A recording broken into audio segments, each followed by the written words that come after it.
England की team का आपने जिक्र किया और किसी भी टूर्नामेंट में जिसमें मतलब आप आईपीएल का भी अगर एग्जाम्पल लेंगे, कोई भी टीम ये नहीं चाहती कि वो पॉइंट टेबल में लास्ट पर फिनिश करे। शायद ये बहुत ही करारा एक तमाचा होता है किसी भी टीम की साख पर।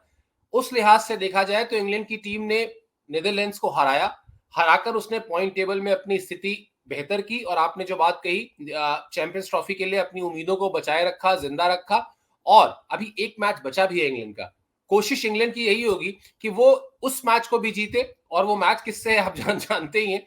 तो उस मैच को भी जीते और प्रयास ये करे कि ठीक है चलो हम टॉप 4 में नहीं आ पाए, लेकिन वो जो बिल्कुल कहते हैं ना कि धराशायी होकर आ गए, वैसा ना हो। ठीक है हम टॉप 4 में नहीं थे, कोई बात नहीं, 10 टीमें, लेकिन आप फिर वो लास्ट की टीम भी ना रहे। उस दिशा में इंग्लैंड की टीम अब मेरे ख्याल से बढ़ेगी। बिल्कुल, आप कम से कम ये तो दिखा सकेंगे ना कि हम टॉप 6 या टॉप 7 में रहे। हमारा फेज खराब गया, लेकिन हम एक ऐसी टीम थे जो इतनी बड़ी जीत दर्ज कर सकते हैं।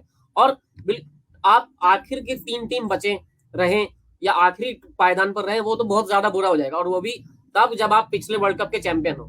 तो इसलिए इंग्लैंड ने कम से कम एक काम ये किया कि वो उन्होंने अपनी इज्जत बचा ली कि हम देखिए टॉप 7 या टॉप 8 में रहे थे। आईपीएल में होता है कि हमने देखा था कि जिस तरह चेन्नई सुपर किंग्स पहले चैंपियन बना, उसका अगला सीजन उनके लिए पूरा तरह डाउन चला गया, लेकिन फिर उसके अगले सीजन में उन्होंने फिर जीत दर्ज कर ली। लेकिन वर्ल्ड कप में उस जीत के लिए आपको 4 साल इंतजार करना पड़ेगा। आईपीएल तो हर साल आ जाएगा और लोग भूल जाएंगे, लेकिन 4 साल जब इंतजार करना होगा तो लोगों को याद रहेगा 4 साल कि भैया आप पहले वर्ल्ड चैंपियन थे और आप 10वें नंबर पर आकर अब उन्होंने आपने फिनिश किया है।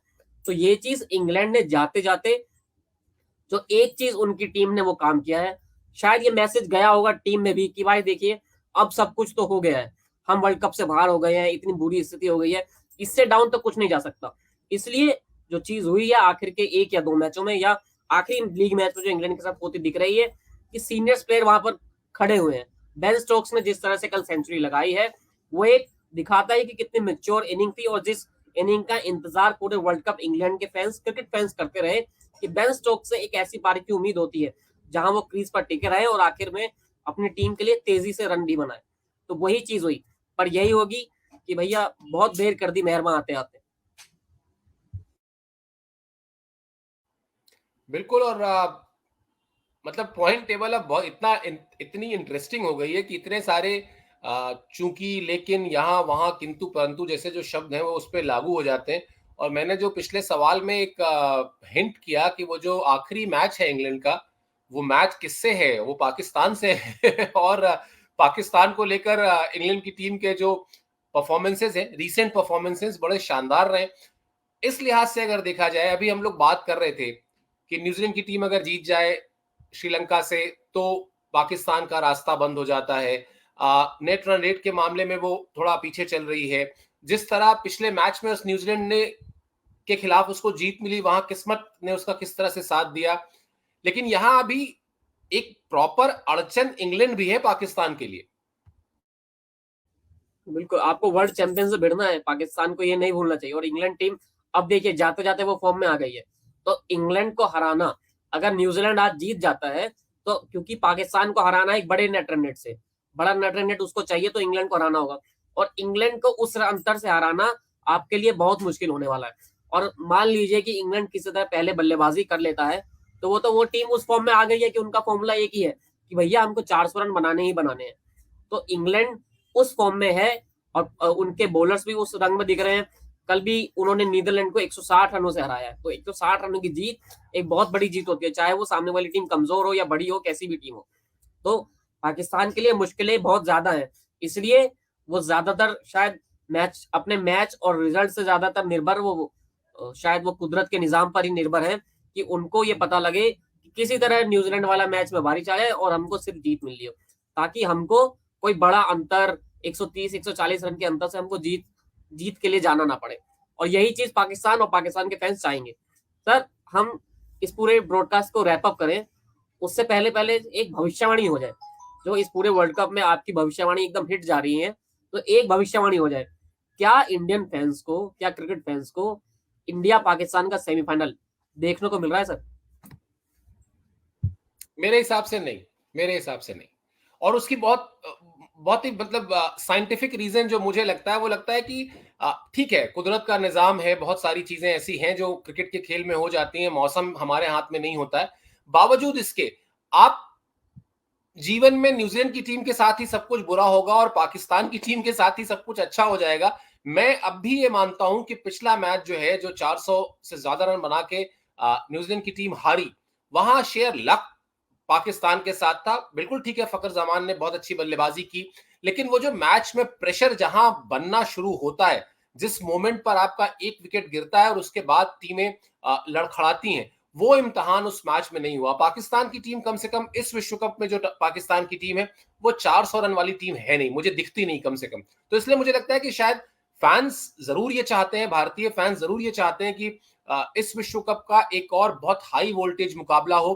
ब्रॉडकास्टर्स के लिए तो फायदा ही फायदा है, विज्ञापन का जो बाजार होगा वो अचानक मतलब बहुत ही ऊंचाइयों पर चला जाएगा, ये सारी चीजें। लेकिन फिर वही बात है कि एक ही टूर्नामेंट में इतनी बार पाकिस्तान का साथ किस्मत दे, मुझे नहीं लगता। तो इसलिए मैं अभी भी मान के चल रहा हूं कि साउथ अफ्रीका वर्सेस ऑस्ट्रेलिया एक सेमीफाइनल और दूसरा सेमीफाइनल इंडिया वर्सेस न्यूजीलैंड, ये मेरा मानना है। आप अपनी राय रखिए और फिर शो खत्म करते हैं। बिल्कुल सर, मेरा भी यही कहना है कि इंडिया और न्यूजीलैंड ही शायद हमको लग रहा है, क्योंकि आप न्यूजीलैंड से डरते जरूर हैं आईसीसी टूर्नामेंट्स में, लेकिन इंडियन फैंस का दिल भी हमेशा न्यूजीलैंड के साथ ही रहता है कि आप चाहते हैं कि यार ये अच्छी टीम है, साफ सुथरी टीम है जो कुछ नहीं करती है, कोई हो हल्ला नहीं है, तो आप चाहेंगे कि वो चीज हो। और पाकिस्तान के साथ भी यही है, अगर किस्मत इतनी साथ देती गई तो कहीं ये ना हो जाए कि इंडिया पाकिस्तान का सेमीफाइनल हो और वहां भी किस्मत पाकिस्तान के साथ ही चली जाए। और एक टूर्नामेंट में 2 या 3 बार पाकिस्तान को हराना भी मुश्किल होगा, क्योंकि आप पहले उसको हरा चुके हैं और बाद में उसके बाद भी यही हुआ। चैंपियंस ट्रॉफी में भी ऐसा ही हुआ था, आपने लीग मैचेस में पाकिस्तान को हराया था, लेकिन जब फाइनल आया तो आप फाइनल में पाकिस्तान के सामने हार गए। तो ये जो प्रेशर क्रिएट होता है, वो प्रेशर उस वक्त का प्रेशर, इंडिया पाकिस्तान का प्रेशर दोनों टीमों के लिए बराबर है। तो यहाँ पर यही चाहेंगे कि कोई हो अड़चन ना आए, सिर्फ सिंपल हमको सेमीफाइनल देखने को मिल जाए। इंडिया और न्यूजीलैंड का एक सेमीफाइनल होता दिख ही रहा है सर। बिल्कुल मोहित, और इसी में एक लाइन में और जोड़ता हूं, टीमों के परफॉर्मेंस के बाद एक हम शब्द इस्तेमाल करते हैं कि कौन सी टीम डिजर्व करती है, और डिजर्व करती है वो न्यूजीलैंड की टीम है, क्योंकि भले ही पिछले कुछ मैचेस उसके लिए अच्छे नहीं गए, लेकिन जिस तरह की संतुलित टीम है, जिस तरह से उसने शुरुआत की है, जिस तरह से इस सफर की शुरुआत की थी विश्व कप की, वो पाकिस्तान से कहीं बेहतर दिखाई देती है। ये बात कोई इनकार नहीं करेगा। खैर, रहेगी हमारी हर मुकाबले पर नजर, जिस तरह से हमने इस टूर्नामेंट को आपको इंटरेस्टिंग तरीके से पेश किया है, पूरे अपने लाइव के थ्रू, अपने वीडियोस के थ्रू, अपने चैट्स के थ्रू। कोशिश रहेगी कि उसी को और बेहतर करें। आपके पास कोई सुझाव हो तो वो जरूर हमसे साझा करें, हम उस पर अमल जरूर करेंगे। फिलहाल अभी के लिए मुझे और मोहित को दीजिए इजाजत। आपका दिन शुभ हो।